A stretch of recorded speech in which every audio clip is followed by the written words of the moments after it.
This episode is sponsored by Swap.com. Swap.com makes it easier than ever to buy and sell new and pre-owned clothing, toys, video games, and much more, all from the comfort of your home. Stop using half your day going through racks and racks of clothes without finding what you want. Instead, go to Swap.com and search any brand and see what's available in seconds, and even narrow the search results to your specific needs. Even better, there is a return policy, so if the clothing you buy does not fit, you can return your item without any hassle. Instead of throwing that old jacket in the trash, or some of your old video games or toys that's been in the closet for the last 3 years, you can list it up on Swap.com and help another thrifter out. I am proud to announce that Swap.com is exclusively offering all of you a 40% off discount code for your first order on the site, plus free shipping if the order is over $10. The discount code is SCARECAST40, and this code is valid through January 15th. So be sure to utilize this code soon so you can stack up great value retail items up to 90% off for Christmas presents. The discount code is SCARECAST40 for 40% off at Swap.com. Please check the description for more information.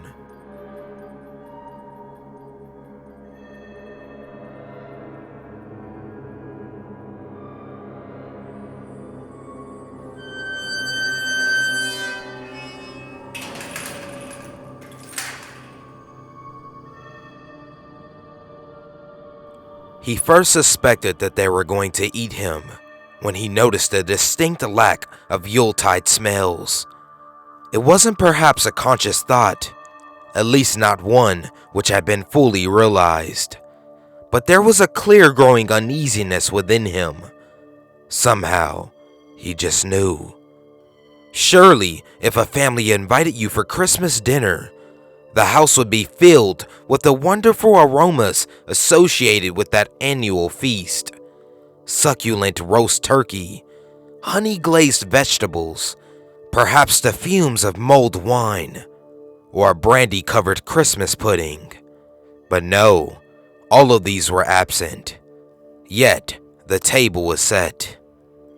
It was a particularly bleak Christmas, and while snow was often welcome at that festive time of the year, the penetrating cold and frost, which seemed to sabotage both homes and their residents' bodies, was not. The temperature had plummeted on the 7th, and there had been little sign of any forthcoming reprieve. The Cardinal family had taken pity on an elderly gentleman who had recently moved into the neighborhood only a few streets away. They were of an upstanding stock and took part in a local home help initiative, spending time with the old and vulnerable. Everyone knew and loved them. Timmy was the youngest, a boy of only 5 or 6. He was a child whom all looked upon with great adoration, never complaining, never causing trouble, always adorable. And his 10-year-old sister, Camellia, was equally as admired. They were both a testament to the caring and nurturing parenting skills of Ben and Lucy Cardinal. Each year as the cold winter drew in, the Cardinal family were admired for their dedication and commitment to those around them, their passion, almost zeal for helping those who were less fortunate. But behind the smiles and the skin-deep facade of that of a loving family lurked a far more sinister purpose. They had a tradition each year, a way to reward themselves for their kindness and generosity, one which stemmed back through many previous generations of the Cardinal family. Each Christmas, they would invite a guest for dinner, who would be welcomed with open arms into their home, sat down at a beautifully set table, provided with humorous and enjoyable Christmas conversation. And then by the light of the roaring fire, the guests would be stabbed to death and eaten gratefully. They all reveled in the old tradition, with Timmy looking forward to it the most. He had a ferocious appetite and a waistline to match it. But children do get so wrapped up in the anticipation of a family Christmas, and his parents were delighted to see a growing boy fill his belly. Camellia was of a more quiet disposition than her stout little brother. Slight of figure with a pallid complexion which reminded all of her mother. But make no mistake, she adored eating with the family and could render anyone silent with a sharp, cold insult. Ben was the local police chief for the area, so covering up their annual feast was quite the cinch, while Lucy was, shall we say, a relation of sorts and was entirely enthusiastic about maintaining the Christmas tradition. Their guests were invariably those without family, and often of a ripe old age, forgotten by society, left to wither in their isolated little houses. Ben explained to the children yearly that it was almost a kindness to put the victims out of their slowly increasing misery, and besides, when they did eventually die, they would be shoved into a box in the ground or roasted into ashes. What a waste of good meat. This year, Timmy and Camellia were especially excited. It was all their mother could do to calm their nerves.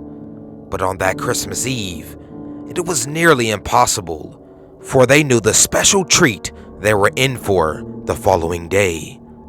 The Cardinals were hosting a most special guest. His name was Sergio Moraru, and he hailed from Eastern Europe.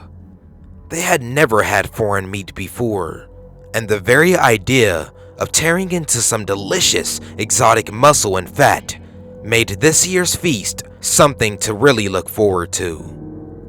They had met Old Man Moraru just a few weeks earlier when Ben had noticed the unusual name on his home help list. Each year, as Christmas approached, the volunteers at the local church would be given names and addresses of pensioners in the area who had no family and would be left quite alone over the holiday season. At that festive time of year, and worried that many of the frailer residents might succumb to the biting cold, church committee members would visit each of these lonely individuals and offer a friendly ear, a helping hand, and often some hearty food to the poorest of those on the list. The names would rarely change, but at least one person on that list would sadly pass away that year. Being an upstanding member of the community and a high-ranking police officer in the area, Ben would often inform the church that one of their flock had sadly passed away, and with no friends or family known, he would concoct a lie which usually involved a long-lost son or daughter appearing to take their sadly departed parent somewhere far away to be buried. That, or he would say that they had simply moved, having a bit of a deal with the local real estate agent and solicitors firms to throw the proceeds from any property sales their way. This year, the Cardinals had been hoping to invite Lucy Rendridge around for her Christmas swan song, but unfortunately, she had died during the summer. Ben had investigated, and he suspected that an intruder had been inside the house with her at the time of her death, but it seemed as though the causes were natural. The family would just have to have someone different for dinner. Then the name appeared on the list. Sergio Moraru, 86, slight emphysema, no family, knows no one in the area as he has only recently moved here. Perfect. Ben found Mr. Moraru to be an absolute delight. While he was obviously very frail, his mind was still sharp, and he regaled Ben with numerous colorful stories about the old country and the adventures he had while in the full bloom of youth. Of particular interest were his war stories, and Ben was thrilled to know that their main course would be that of an intelligent, well-traveled man. He even looked unlike any of the previous victims. He was quite tall, although slightly hunched with age, and with a long crooked nose and intense stare. Ben fancied that in his youth, Mararu would have been quite intimidating. His kind smile and obvious fragile frame, however, left Ben in no doubt that the kids would love him. They enjoyed eating those with character and a gentle disposition. He always enjoyed the meat more if it had a keen mind and was out of the ordinary, as the family religion stated that the eating of another human being would transmit some of its strengths to those whom devoured it. As with many of those who can only look into the past rather than into the future, Sergio Mararu enjoyed the company greatly and was touched when Ben invited him to sit at his family's Christmas table. The old man was extremely frail and required the assistance of both Ben and Camellia to help him in and out of Ben's car and then into the house. His emphysema was particularly bad that day, as each step was accompanied by the wheezing, fluid-filled sounds of struggling lungs. Each room of the Cardinal home was draped in multicolored Christmas decorations, with numerous cards adorning every visible table and mantelpiece, showcasing just how popular Ben and his family really were. The table was laid with a red cotton cloth resting underneath an elegant cream dining set. The old man found that the rest of Ben's family were just as pleasant and congenial as he was. Timmy and Camellia were kind and very well behaved for their age, helping the frail old man to his chair carefully and then waiting on him, topping up his drink as their mother and father busied themselves in the kitchen. Finally, Lucy appeared carrying a huge centerpiece plate. It was unusually large, as she sat it in the middle of the table, empty and devoid of food. Old Man Mararu caught a look on Lucy's face. It was brief, and he immediately attempted to disregard it as a product of his imagination, but it unsettled him deeply. It was as if a private joke had passed between the eyes of Lucy and her children, a flicker of a grin, and not one of kindness or of Christmas spirit, but rather one resembling that of a conspiratorial bully, as if Sergio was the unwitting recipient of some unwholesome prank waiting to be ridiculed. Just as the unease began to diminish, Ben appeared with a large jagged carving knife and a long, two-pronged fork, which reminded Sergio more of a butcher's implement than that required to cut a decent-sized turkey. A turkey which became increasingly conspicuous by its absence. There they sat for over an hour, each member of the Cardinal family replenishing the old man's drink with enthusiasm and showing concern for every and each cough or moment of uncomfortable breathing experienced by their guest. But it was a strange concern. There they sat gleefully, asking Mararu questions and then listening to stories and answers which came about his life, where he had lived, how many battles he had fought in. But the interest and concern seemed to be distant somehow. It was only skin deep. Each time their guest mentioned the old country, those same conspiracy-laden glances retreated across the table, as if excited, not by the content of the stories, but rather by the simple fact that Mararu was a foreigner. The absence of not only food, but that of the mere mention of it was unsettling enough. But what was more perplexing was that Ben repeatedly stole looks towards an antique clock which sat on a mantelpiece above the fire. Looks which were poorly hidden and betrayed their purpose. He was counting down the minutes to some event. While the old man had no idea what the event was, the certainty was apparent that it was not connected to anything cooking in the kitchen oven. Muraru knew that there was simply no food being roasted, grilled, or even cooled on a window ledge nearby. Whatever was being planned, it was not going to involve him eating a Christmas meal. It was Camellia who stopped smiling at first at his jokes and historical observations. She had ceased listening. No longer was she politely laughing at obvious jokes and the endearing sight of an old man repeating himself through forgetfulness. Camellia was simply staring with those pinpoint, cold, dark eyes, as a snake before a strike. Timmy was next to abandon the act as he began to grin menacingly at Sergio as his hands gripped a small serrated steak knife intensely.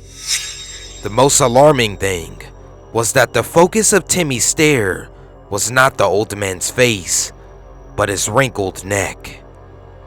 With one last glance at the clock, Ben ceased being the jovial, attentive host and began to run his fingers along the huge carving knife in front of him, with a mixture of anger and lust upon his face.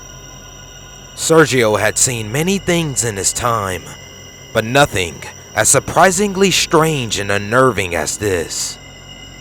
Finally, when the clock began to chime, Lucy relinquished her false, endearing shell and exposed the cold-hearted and twisted personality which lay beneath. As the chimes slowly rang throughout the house, one by one, echoing and lonely and piercing in their symbolism, each of the cardinals rose up from their chairs, sharp, jagged knives in hand, and waited. The chime rang once, and they uttered an indecipherable phrase in unison. The chime rang twice, and they increased their cult-like chorus in ferocity and volume. The chime rang 3 times, and then they stopped. All were silent, the house devoid of sound, Christmas spirit, and that of hope.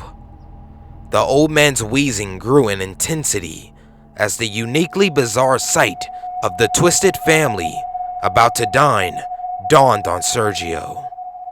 The family then quietly and efficiently walked around the dining table and stood motionless, surrounding their guest. Just as the old man was about to inquire what was to become of him, the clock on the mantelpiece burst into life one final time. The chime was different from the others. It was sharper, somehow fouler, and echoed once, and once only throughout the cardinal home. From behind, Lucy slit the old man's throat from ear to ear, as Ben thrust his carving knife deep into Sergio's stomach.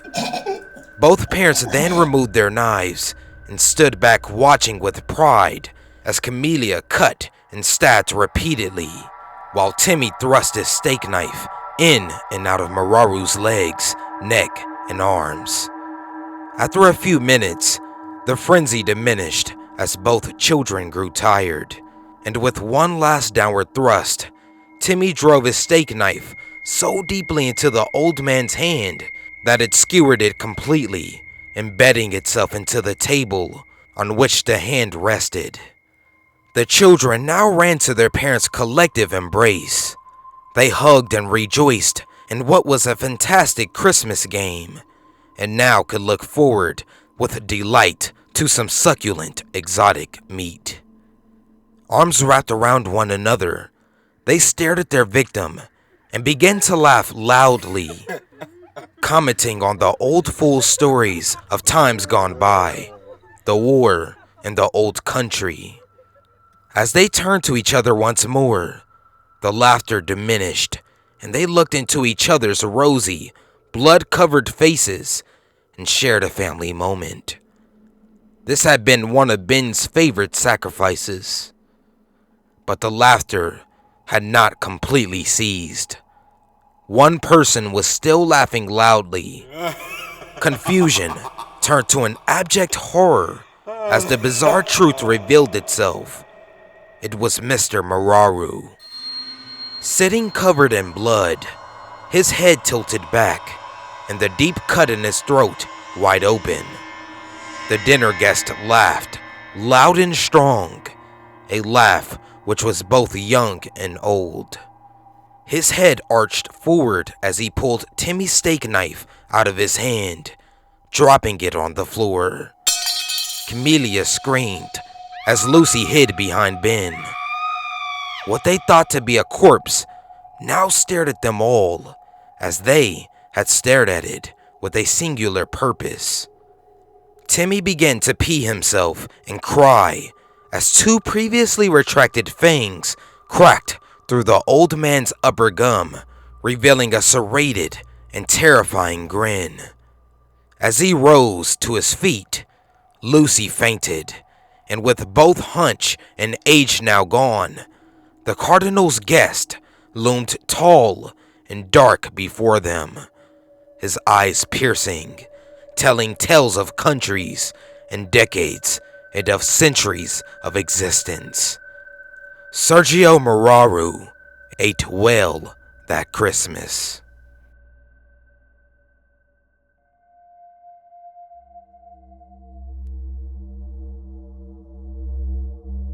I could never sleep well in hotels. I guess that's somewhat of an understatement. I could never sleep well in general, but hotels were the worst. Just the thought that the previous occupant of this bed is a complete stranger was repulsive in my mind, but that's beside the point. What I'm getting at is how this lack of sleep in hotels changed my life. Christmas. We were spending Christmas in a shitty hotel and not with family. Great. Don't get me wrong. It's not like I didn't enjoy the all-you-can-eat buffet of soggy hash browns and grits for Christmas Eve dinner. Of course, the first snow of the season had to cancel our flight down to Virginia. It was Christmas Eve, and I was trying to sleep in this bleach-saturated room. My mind was wandering what happened in here to cause such an excessive amount of bleach needed. The room was nothing out of the ordinary. 2 beds, one for my dad and I, and another for my sister and mom. A bathroom, and a stained microwave that looked in need of a good dusting. Somehow, I escaped the room and the stench of bleach into a dreamless sleep. Waking up, I could tell it was early morning. My dad was next to me, snoring, and he usually wakes up before 4 a.m. That's when it hit me. It's Christmas, and I was about to let this bad fortune ruin my favorite holiday. Looking across the bed at the clock to check the time is when I noticed it. The silhouette of a man about 6'3" across the room, staring at my mom's sleep. Still half asleep and caught up in the moment, I couldn't help thinking of Santa Claus. I realized how stupid the thought was, and horror soon filled my head. I choked back a shriek. I knew I couldn't let him see me awake, so I quietly put my head back down, pretending to sleep. My mind was racing. Someone was in my room, and I couldn't do anything. I was a scrawny 16-year-old. This man looked built like an ox. I wondered if I could wake up my dad in time, but I knew that wouldn't work. He slept like a rock. A bucket of water couldn't get him up fast enough. I was practically in tears. I'd never felt so helpless. For a second time, I choked back a scream. He was standing next to me, and I could feel and hear his repulsive breath on my face. It smelled like he had been eating rotten meat for a week with no thought of brushing his teeth. If he didn't know I was awake, surely he did now, seeing my face was contorted in fear. The breathing stopped, and I couldn't help the sigh of relief. I would have kicked myself, but there was no need. I heard the room door open and close. I launched out of bed. Nothing in the room was in disarray, and my family was still asleep. That couldn't have been a dream. I couldn't have imagined it. Feeling awake as ever, a horrible idea popped into my head, and before I could push it away, I was pulling the door open. Glancing back to the door in order to memorize the room number, I saw the giant spray-painted black X on the door. Had I seen this without the prior experience, I probably would have thought it was just some stupid kids. I knew better, but not enough to know what it was for. My heart skipped a beat. There he was, turning the corner at the end of the hall. Why am I doing this? I tailed him down to the parking lot. He was nowhere in sight. One moment he's walking out the lobby, the next he's gone. Realizing how cold it is outside in paper-thin pajamas, I returned to the lobby. No one was around. Strange. I could swear there's usually a night staff. Adrenaline wearing off, I realized how stupid and rash my actions had been. He could have killed me. I cursed myself back up the stairs. I knew something was wrong when I got to my floor. The door to my room was wide open. I hadn't left it that way, right? I walked inside, and after a quick search of the room, I determined it safe and my family was still asleep. I locked the door and got back into bed, though I didn't sleep for the rest of the night. I listened to my dad get up, and eventually my mom followed, but I still pretended to sleep. A few hours passed, and my parents got my sister and I up. We got into the car and made our way back to the airport. Digging through my bag to grab my iPod led to the finding of something that hadn't been in there the previous day. A note that simply held the 5 words I still think about to this day. I knew you were awake. It's now been around 2 months since the hotel experience. I'm still scared for my life, and it gets worse every day. That note I found wasn't the only one. I still receive them.